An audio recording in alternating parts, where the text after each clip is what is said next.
로마서 8장 12절부터 18절의 본문을 가지고 성령을 따르는 삶이라는 제목으로 말씀을 전하도록 하겠습니다. 먼저 앞에 내용 말씀드리겠습니다. 모든 인간은 죄의 강력한 그 권세에 매여서 죄를 짓게 되고 저주를 받고 죽어갑니다. 그렇지만 십자가에 달리신 예수님을 믿는 자는 성령을 받게 돼요. 그래서 이 성령의 권능에 의해서 죄의 권세에서 풀려나서 생명을 누리게 된다는 그런 내용이 남았습니다. 자, 그러면서 12절에 연결이 되는 것입니다. 12절에서 그러므로 라고 말하고 있습니다. 우리가 예수님을 통해서 성령을 받았으므로 라는 뜻입니다. 성령을 받았으므로 형제들아 우리가 빚진 자다. 자, 빚진 자다라고 말하고 있습니다. 성령을 주신 게 빚을 주신 거라는, 빚을 구워주신 것이라는 것입니다. 성령을 왜 주셨습니까? 죄를 이길 수 있는 능력을 왜 죄인에게 주셨습니까? 이것은 죄와 싸워 이겨서 거룩한 삶으로 그 빚을 갚으라는 것입니다. 그래서 성령을 받은 것은 빚을, 하나님께 빚을 진 거예요. 그래서 반드시 갚아야 돼요. 우리가 거룩한 삶을 사는 걸 통해서 하나님께 이것을 갚아야 되는 거예요. 그래서 보답의 차원이 아니고 빚을 안 갚으면 감옥에 들어가게 되어 있습니다. 그것이 하나님의 공의입니다. 우리가 성령을 받고도 마음대로 살고 죄악을 따라 살면 결국 우리는 다시 심판을 받게 되는 것입니다. 그래서 이제 거룩한 삶을 살아야 되는데 그것에 방해가 되는 게 육신이에요. 그래서 육신에게 져서 육신대로 살 것이 아니니라. 육신이라는 건 타락한 인간의 본성입니다. 인간의 타락한 본성은 다시 인간을 지배하려고 성령을 받았으니까 인간에 대한 주도권을 뺏겼어요. 그런데도 또다시 육신이 인간을 다시 지배하려고 호시탐탐 기회를 엿보고 유혹을 한다는 것입니다. 그런데 그 육신에게 져서 육신대로 죄 지으면서 살면은 안 된다는 것이에요. 육신에게. 그러면 구원을 잃게 된다는 것입니다. 그 뒤에 보면 13절에 너희가 육신대로 살면 반드시 죽을 것이다 라고 말하고 있습니다. 성령을 받고 우리 죽었던 영혼이 우리가 살아났어요. 살아났는데 다시 성령을 받았지만 육신에게 져서 죄악을 따라 살면 죽는다. 그러니까 이건 뭐예요? 성령 이제 그 구원을 잃고 다시 우리가 죄의 저주 가운데 던져져서 멸망하는 인생이 된다는 것이죠. 그래서 구원이라는 거는 구원을 완전히 받았다가 없는 거예요. 그거는 이 구원은 방향성인 것입니다. 우리가 죄와 싸우면서 죄의 반대 방향으로 향해서 가느냐, 죄를 향해서 가느냐, 이 방향에 의해서 계속적으로 움직이게 되어 있어요.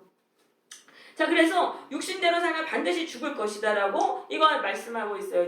구원을 잃어버리는 거예요. 그것에 대해서 베드로후서 2장 22절 참된 속담에 이르기를 개가 토하였던 곳에 돌아가고 돼지가 씻었다가 더러운 구덩이에 도로 누웠다 하는 말이 그들에게 응하였도다. 그러니까 우리가 이제 성령을 받았다고 안심하면 안 돼요. 난 성령 받았으니까 구원 받았겠지가 아닌 거예요. 성령을 왜 주셨습니까? 죄와 싸워 이기라고 주신 거예요. 우리가 죄와 싸워 이겨서 거룩한 삶을 살아야 돼요. 그래야지 우리가 살게 된다는 것입니다.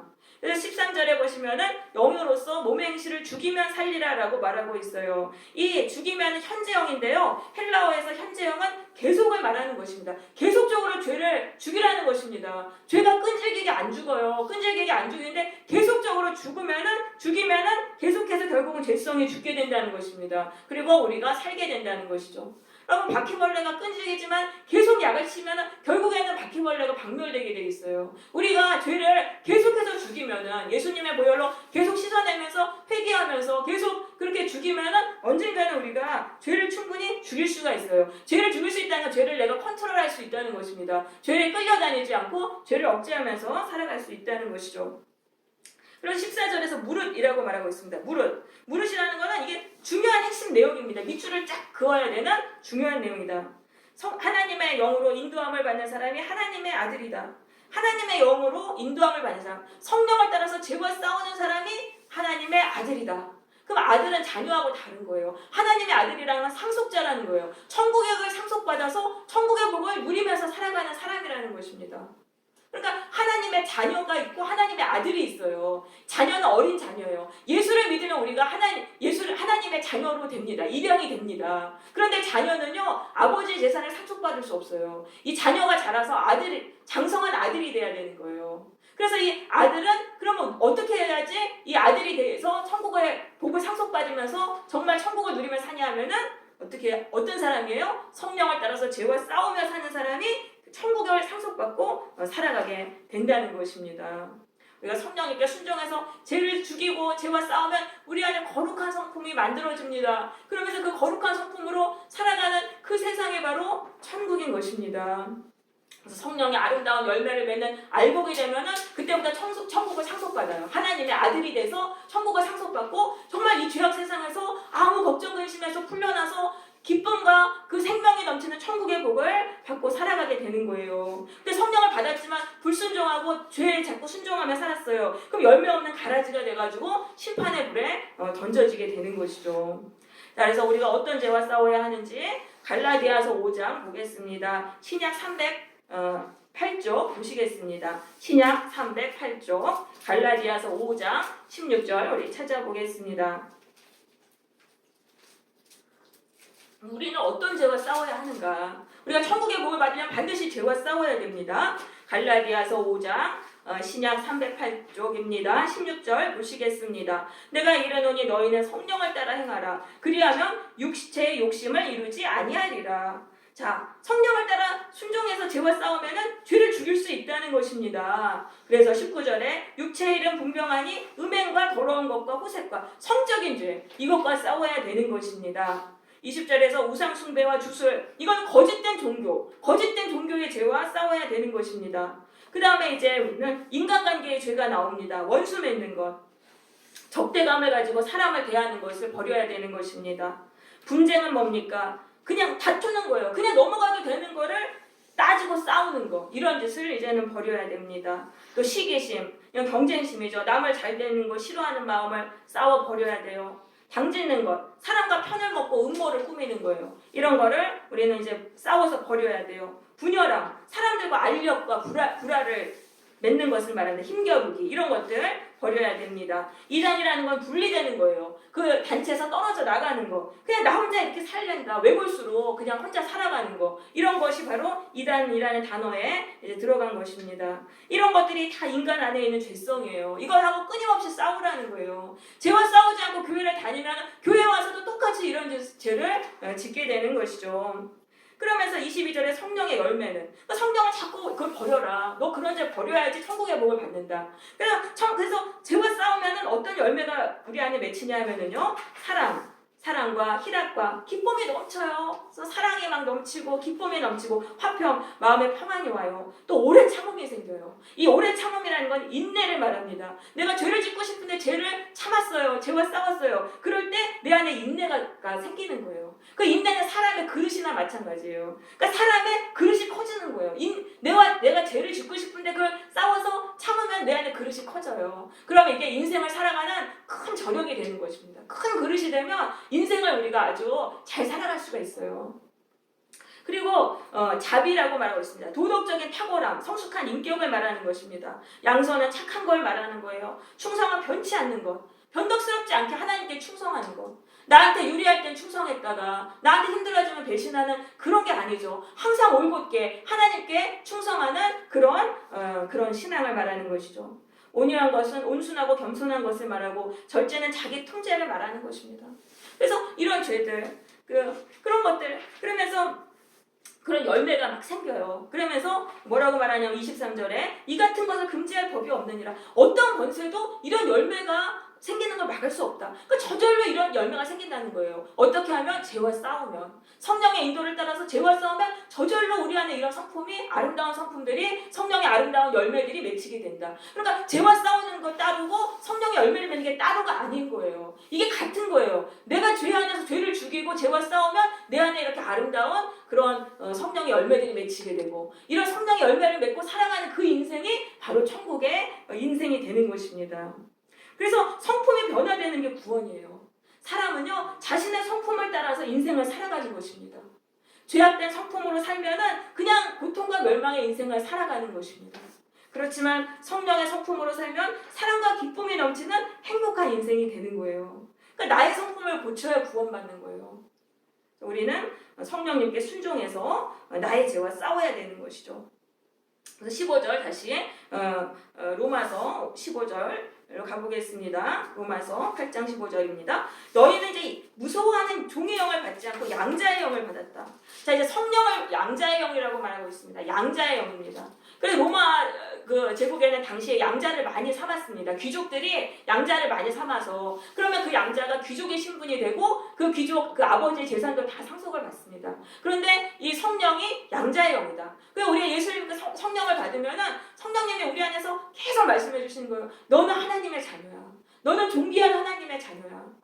하나님이 예수의 피값으로 너를 하나님의 자녀로 삼으셨어. 계속 이런 말씀을 이렇게 주세요. 그러면서 하나님을 의지해라. 하나님이 도와주신다. 하나님이 너의 아버지니까 너의 쓸 것 채워주시고 너를 다 보호해 주신다. 성령님이 자꾸 우리 안에서 그런 말씀을 하세요. 근데 예수 믿고 성령 받으면은 자꾸 하나님을 의지하고 살아가게 돼요.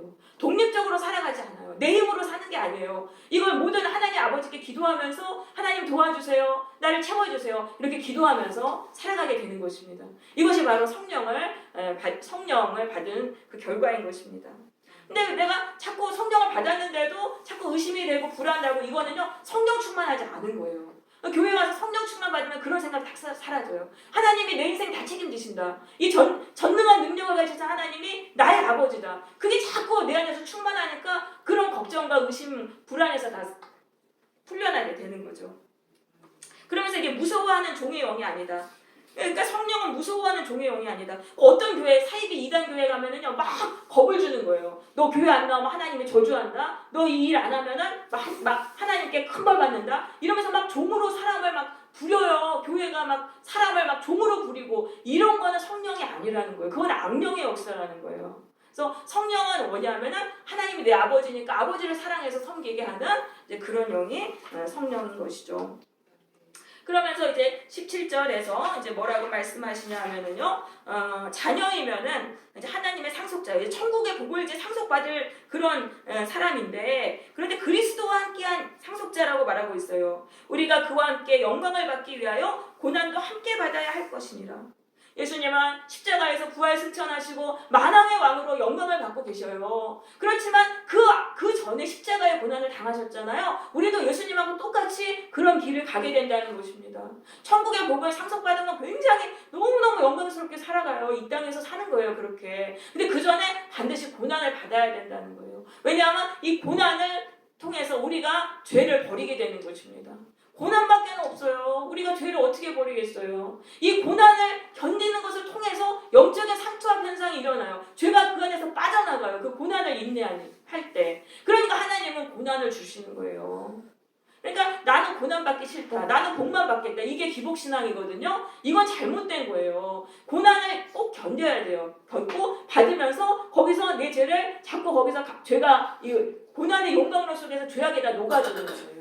내 안에 있는 그 죄가 다 녹아져가지고 깨끗한 사람이 됩니다. 그렇게 해가지고 우리가 천국의 복을 상속받는 것입니다. 그래서 고난을 기쁘게 받으라고 성경은 말씀합니다. 베드로전서 4장 13절 오직 너희가 그리스도의 고난에 참여하는 것을 즐거워하라라고 말씀합니다. 왜냐하면 그 고난을 통해서 천국의 영광을 받게 된다는 것이죠. 그러니까 즐거움과 기쁨을 누리게 된다. 그러니까 기뻐해라. 그래서 우리가 이 받는 고난이 올 때 여러분 기뻐하세요. 내가 이 고난을 통해서 내가 죄를 버리고 깨끗한 사람이 되겠구나. 죄를 고침받겠구나. 이렇게 생각하면서 그 고난을 견디시는 거예요. 그렇게 견디다 보면 이 고난의 길이 나중에는 축복의 길, 이게 축복의 길이 되는 거예요. 그래서 돌아보면 내가 그때 고난받아서 내가 이렇게 고침받았구나.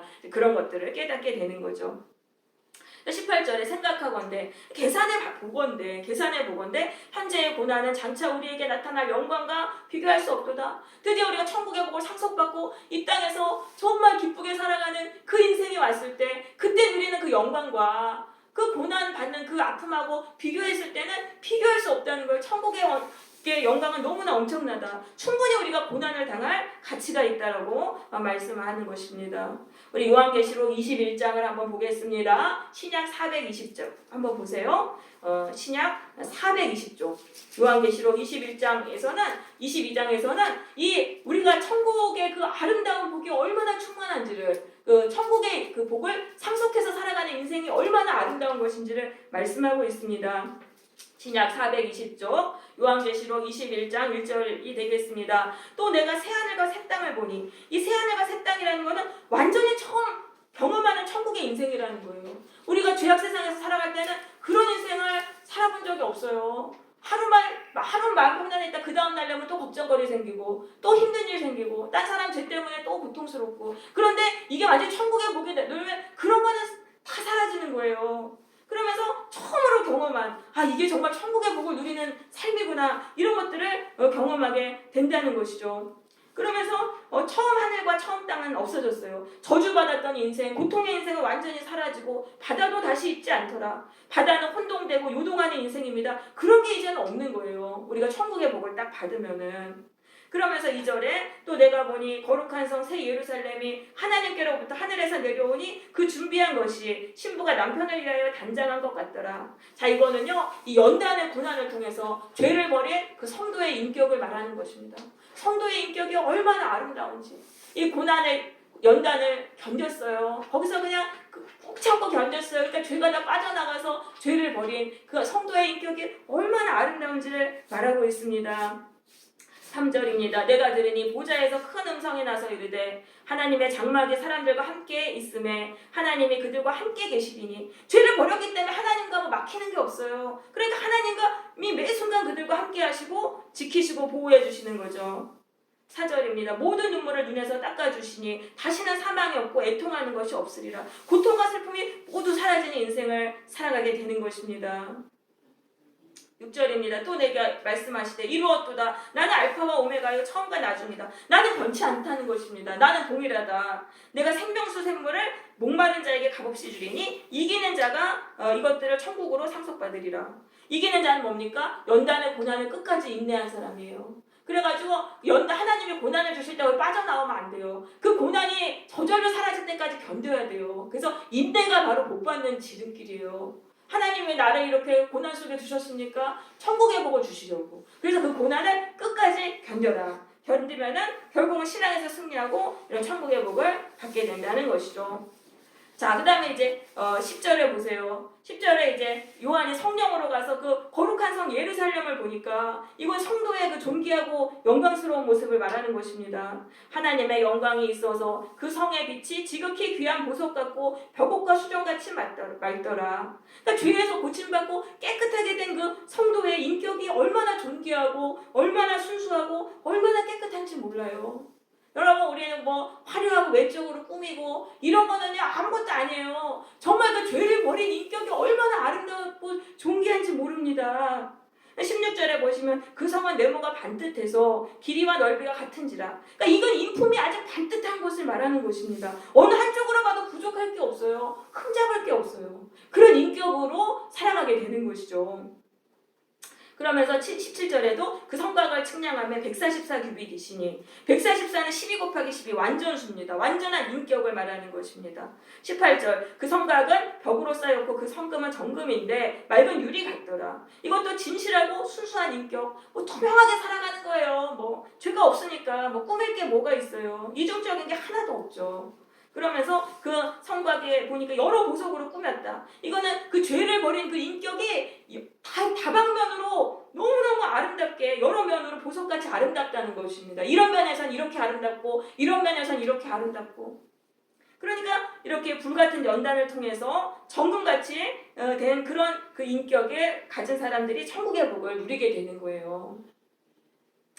22장으로 가보겠습니다. 요한계시록 22장 1절 또 그가 수정같이 맑은 생명수의 강을 내게 보이시니 하나님과 및 어린 양의 보좌로부터 나와서 길 가운데로 흐르더라. 강 좌우에 생명나무가 있어서 12가지 열매를 맺되 날마다 그 열매를 맺고 그 나무 잎사귀들은 만국을 치료하기 위하여 있더라. 여기서 만국은요 고난을 통해 죄를 버린 성도를 말합니다. 모든 나라에서 다 있죠. 교회 다니는 사람 진짜 참된 성도들을 말하는 것입니다.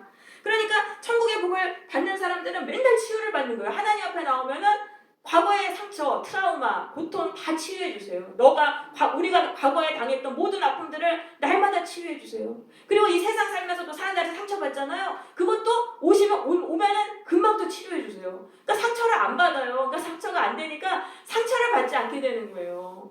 그러니까 얼마나 우리가 참 이 영적으로 건강하게 살아갈 수 있는지 모릅니다.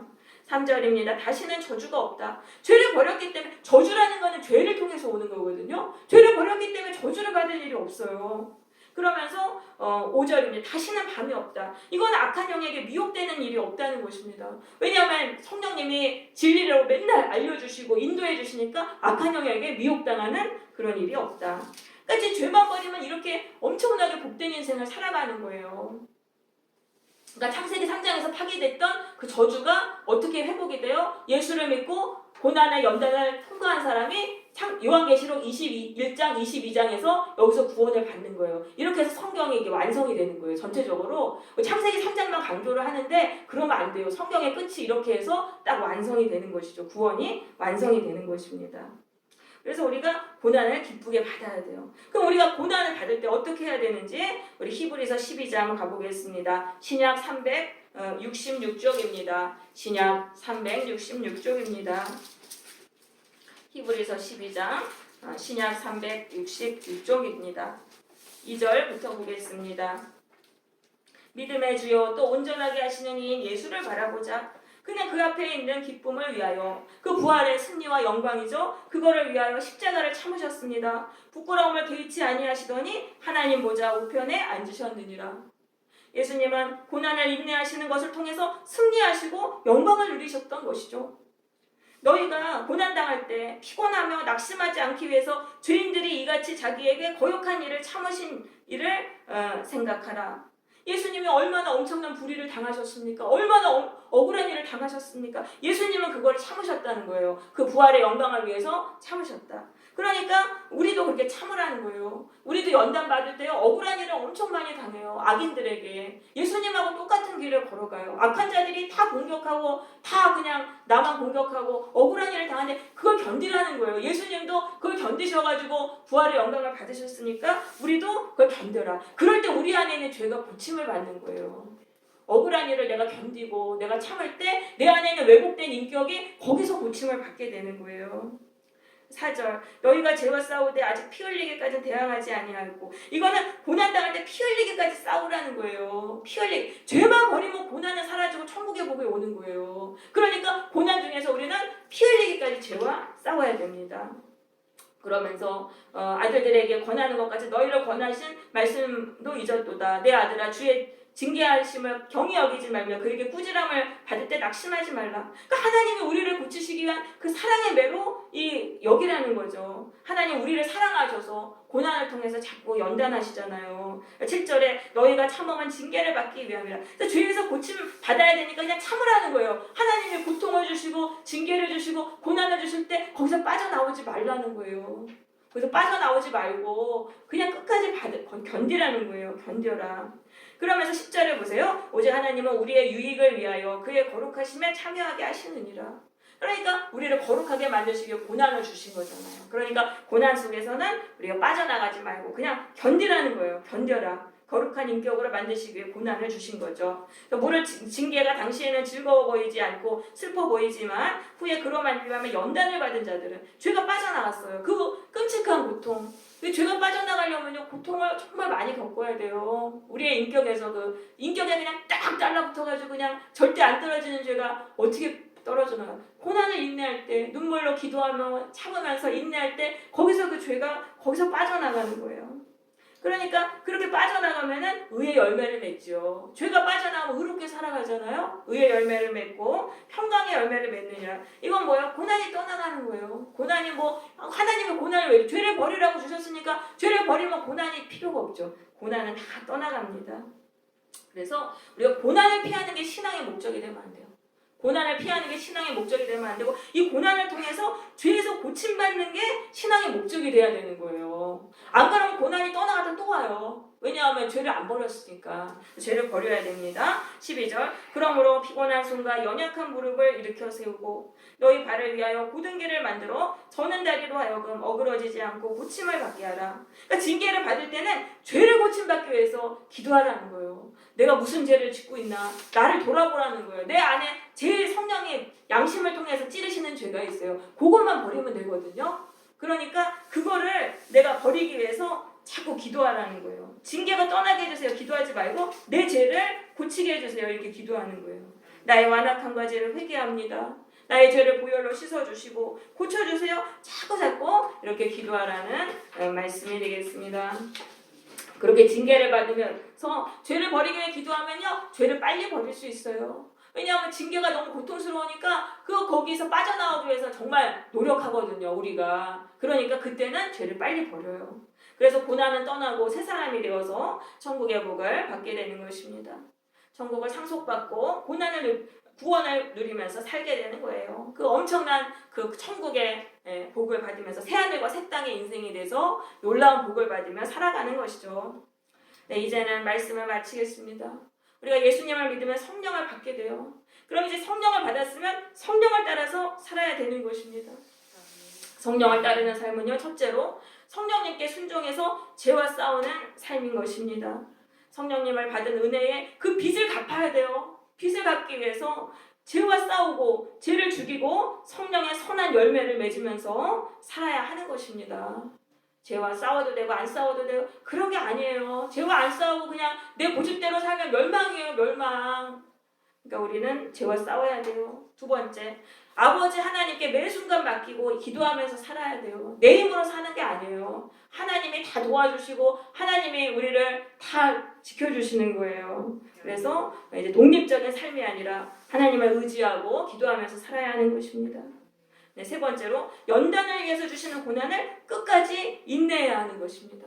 그 연단을 고난을 줄 때 하나님은 원망하지 말고 나를 괴롭히는 저 사람은 원망하지 말고 내 죄를 회개해라. 내 죄를 회개해라. 그럴 때 우리 안에 죄가 빠져나가서 아주 반듯한 사람이 됩니다. 순수한 사람이 됩니다. 아름다운 성품이 됩니다. 그렇게 해서 천국의 복을 받게 되는 것입니다. 이 세 가지 삶을 명심하시면서 사시기를 바라요. 그러면 우리의 인생은 날마다 생명의 길로 가게 될 것입니다. 날마다 새로운 인생이 될 거예요. 새하늘과 새 땅을 그래 조금씩이라도 날마다 경험하면서 내가 변하니까 내 인생이 변하는구나. 이런 것들을 경험하면서 우리는 살아가게 될 것입니다. 날마다 성령을 따르는 삶을 통하여 천국의 복을 받는 성도들이 되시기를 바랍니다. 아멘.